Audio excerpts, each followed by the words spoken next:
சூப்பரான டேஸ்ட்டில் முருங்கைக்கீரை பொரியல் எப்படி பண்ணலாம்னு நம்ம பார்க்கலாங்க. அதுக்கு தேவையான அளவுக்கு முருங்கைக்கீரை நான் எங்கள் தோட்டத்தில் பறித்து எடுத்து வச்சுக்கிட்டேன்.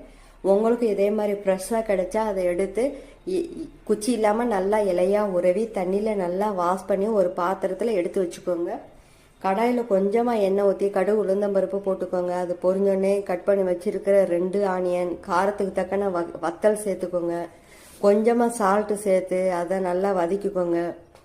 வெங்காயம் நல்லா வதங்கினோடனே அலசி வச்சிருக்கிற முருங்கைக்கீரையை உள்ளே சேர்த்துக்கோங்க. அதையும் நல்லா வதக்கிக்கோங்க. கொஞ்சம் கூட தண்ணி சேர்க்காம நல்லா வதக்கிக்கோங்க. முருங்கைக்கீரை நல்லா சுருண்டு வெந்து வதங்கி வந்தோடனே சால்ட்டு எல்லாம் சரியாக இருக்கான்னு எடுத்து சாப்பிட்டு பார்த்துட்டு நல்லா வெந்து ஃப்ரை ஆகி வந்தோடனே மேலாக தேங்காய் பூ தூவி எடுத்துக்கோங்க. இப்போ சூப்பரான டேஸ்ட்டில் முருங்கைக்கீரை பொரியல் ரெடி. இதே மாதிரி நீங்களும் ட்ரை பண்ணி பார்த்துட்டு டேஸ்ட் எப்படி இருந்துச்சுன்னு சொல்லுங்கள். தேங்க்யூ.